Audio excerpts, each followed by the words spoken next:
Good day mga kanegosyo. Ang topic natin ngayon tungkol sa printing business na marami naman daw palang franchising ang negosyong printing tulad ng Blueprint, Uniprint, tsaka Tronix na mga kumpanya mga kanegosyo. Ang sagot ko dito mga kanegosyo, niloloko mo lang sarili mo kapag nag-franchise ka ng negosyo nila. Bakit? Tapusin mo tong video ko, sigurado marami kang matututunan. Ako nga pala si Jepoy, isang negosyante. Isa rin akong DJ. Kung kailangan nyo pala ng DJ sa club, sa bar, sa event, message lang kayo dito sa page ko or comment lang kayo. Bilang negosyante, meron na akong 11 years na experience sa pagninegosyo at pagkalugi dito. Mga kanegosyo,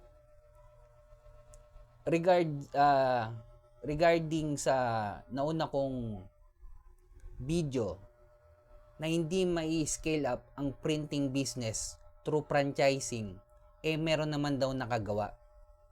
Yes, mga kanegosyo, merong nakagawa. Pero yung magpa-franchise sa'yo niyan, pinaglolo ko mo lang. Papaliwanag ko mga kanegosyo. Ang printing business mga kanegosyo parang sari-sari store yan. Ang consultant mga kanegosyo, ang consultancy business, ito yung magbabayad ka. Yung babayaran mo yung consultant mo para asikasuhin yung mga documents mo for franchising. Ang consultant mga kanegosyo, as long as nagbabayad ka sa kanila, casual, kung yung magpa-franchise sa inyo ay malulugi o hindi, wala silang pakialam doon. As long as sila kumikita. Ngayon mga kanegosyo, parang ganito yan eh. Kaya ko nasabing hindi ma-scale up sa franchising business yung printing business. Kasi kung ipapa-franchise mo yung printing business, pinaglolo ko mo lang yung magpa-franchise sa'yo mga kanegosyo. Tulad lang din yan ng sari-sari store. Kung kaya nilang gumawa ng sariling sari-sari store, ba't pa nila ipa-franchise sa akin? Ibig sabihin, ako lang yung kikita sa kanila. Pagkakakitaan ko lang sila. Kasi kaya naman nilang gumawa ng sariling printing business na hindi ako kasama. At ang mahirap pa niyan, ang gagamitin nilang pangalan yung pangalan ko. Halimbawa, gagamitin nila yung Uniprinting, Tronix, Blueprint. Kaysa na lang kung magpa-franchise ka ng mga yan, nakalokohan lang mga kanegosyo, nagbayad ka lang ng franchising fee, kaya mo namang magnegosyo ng printing business ang sarili mo. At brand mo pa yung gamit mo. Sino bang tanga-tanga na magpa-franchise ng negosyo na pwede ka namang magnegosyo ng sarili mo mga kanegosyo? Tanga lang naman magpa-franchise niyan yung walang alam sa business eh. At least, kung kayo gumawa ng sarili nyong printing business, sa inyo pa yung brand. Halimbawa, Boss Jepoy Printing. Yung Boss Jepoy Printing pa yung makikilala. Kaysa yung gagamit kayo ng franchising business na pangalan, na tulad ng mga Blueprint, Tronix, Uniprint, pinaglolo ko lang kayo niyan mga kanegosyo. Yes, may franchising sila. Pero ang tanga naman ng magninegosyo ng printing business kung ipapa-franchise niya pa mga kanegosyo. Para kang magninegosyo ng sari-sari store, yung sari-sari store ipa-franchise mo pa. Kaysa gumawa ka ng sarili mong sari-sari store.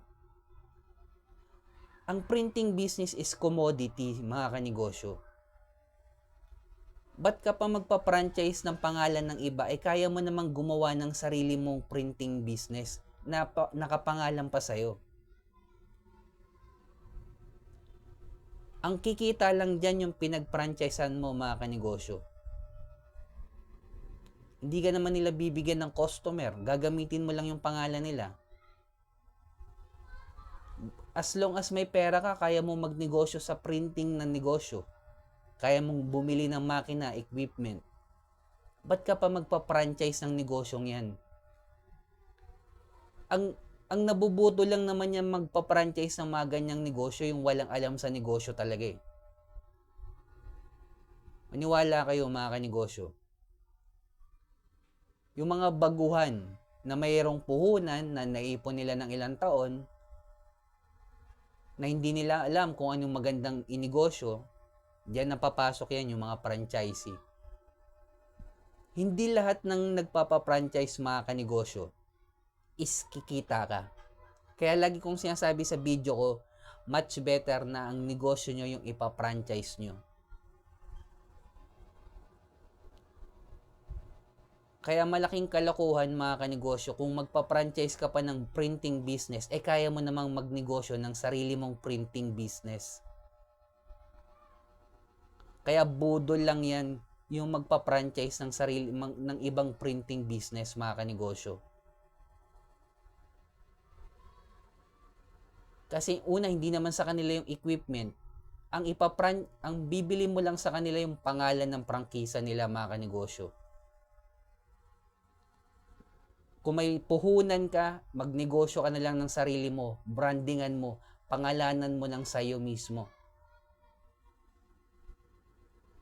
Kaya lagi kong sinasabi dito sa video ko mga kanegosyo, focus in one. Matututunan mo rin mga kanegosyo sa pagtahak mo sa mundo ng pagninegosyo kung ano yung budol na franchising, kung ano yung hindi, kung ano yung gumaganang franchising. Lahat yan maiintindihan mo mga kanegosyo sa pagtahak mo sa mundo ng pagninegosyo. Kaya matagal talaga dito sa pagninegosyo, long run, taon mga kanegosyo. Isa sa mga matututunan mo yan kung ano yung mga franchising na negosyo na nang bubudo lang at papakitain ka talaga. Pero lagi kong sinasabi, yung negosyo nyo, yung ipa-franchise nyo, content ko lang tong franchising mga kanegosyo. Hindi ko sinasabing mag-franchise kayo at walang sponsorship dito sa mga content ko. Example ko lang yan mga kanegosyo. At lagi kong sinasabi, yung negosyo nyo ipa-franchise nyo, hanapin yung market ng mayaman, scale up sa level 2 business model yan. Sa inyo yung product, kayo yung nag-create, kayo yung gumawa ng brand. Panghuli, kailangan na natin gumawa ng original content. Dahil mapapansin nyo naman, lahat ng malakas bumenta ngayon, puro gumagawa ng original content. At kung umabot ka sa dulo na video na to, subscribe ka naman sa akin, heart mo na rin to. Comment ka lang kung tagasan ka, gusto ko malaman saan umaabot yung video ko. At sa mga negosyanteng dumadanas ng pagkalugi dahil sa struggle ngayon, sa crisis, huwag natin kalimutan mag-pray kahit anong religion natin mga kanegosyo. Ingat tayong lahat. Peace.